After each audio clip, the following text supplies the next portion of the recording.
আমাদেরকে অবশ্যই একটা জাতীয় ঐক্য গড়ে তুলতে হবে, সেই কথাগুলো আমরা আপনাদেরকে বলে এসেছি। সমস্ত রাজনৈতিক দলগুলোর সাথে আলাপ আলোচনা করে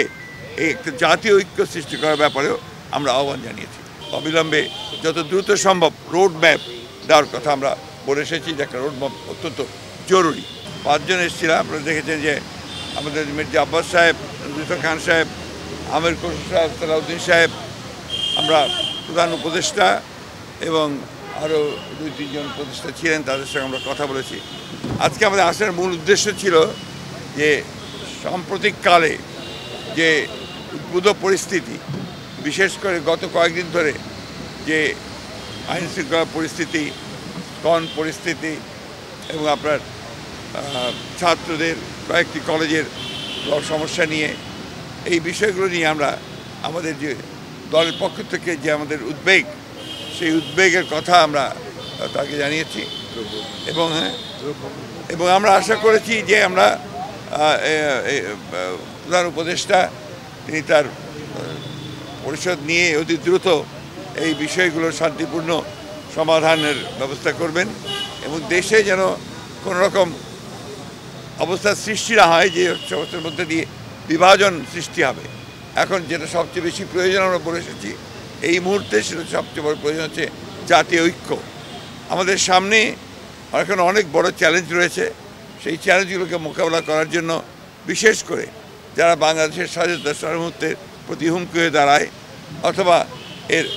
যে স্ট্যাবিলিটি এটাকে যারা বিনষ্ট করতে চায়, তাদেরকে প্রতিহত করার জন্য প্রতিরোধ করার জন্য আমাদেরকে অবশ্যই একটা জাতীয় ঐক্য গড়ে তুলতে হবে, সেই কথাগুলো আমরা আপনাদেরকে বলে এসেছি। আমরা সেই সঙ্গে জনগণের যে দুর্ভোগ হচ্ছে, বিশেষ করে দ্রব্যমূল্যের ব্যাপারে, সেই বিষয়টি আমরা তাদের সামনে নিয়ে এসেছি, যে যাতে করে দ্রব্যমূল্য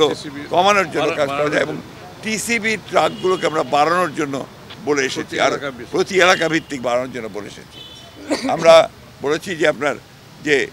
ট্রাক চলাচল, যানবাহন চলাচল যদি নির্বিঘ্নে থাকে, সেই বিষয় নিশ্চিত করার জন্য আমরা তাদেরকে অনুরোধ করেছি। সেই সঙ্গে আপনার কৃষিতে বিশেষ করে আপনার সার বিতরণের ক্ষেত্রে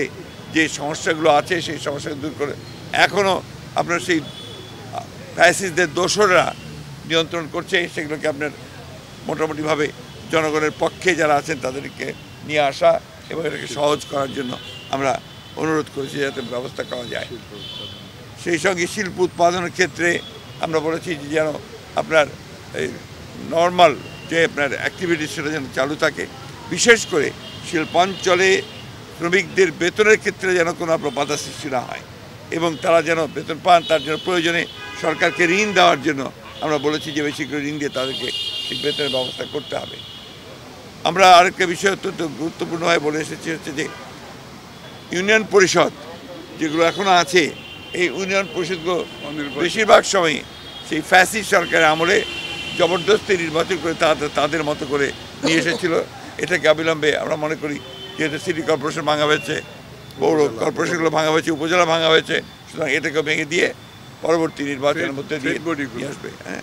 এবং ট্রেড বডিগুলোকে ভেঙে দিয়ে আমরা বলেছি যে কি নির্বাচনের মাধ্যমে এটাকে আপনার পুনরায় আপনার সুষ্ঠুভাবে নিয়ে আসার জন্য আমরা বলেছি। সামগ্রিকভাবে আমাদের সমস্ত রাজনৈতিক দলগুলোর সাথে আলাপ আলোচনা করে এই একটা জাতীয় ঐক্য সৃষ্টি করার ব্যাপারেও আমরা আহ্বান জানিয়েছি।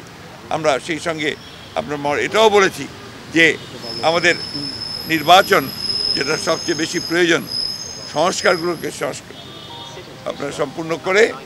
অবিলম্বে যত দ্রুত সম্ভব রোড ম্যাপ দেওয়ার কথা আমরা বলে এসেছি, যে একটা রোড ম্যাপ অত্যন্ত জরুরি, এই কথাগুলি আমরা তাদেরকে বলেছি। এবং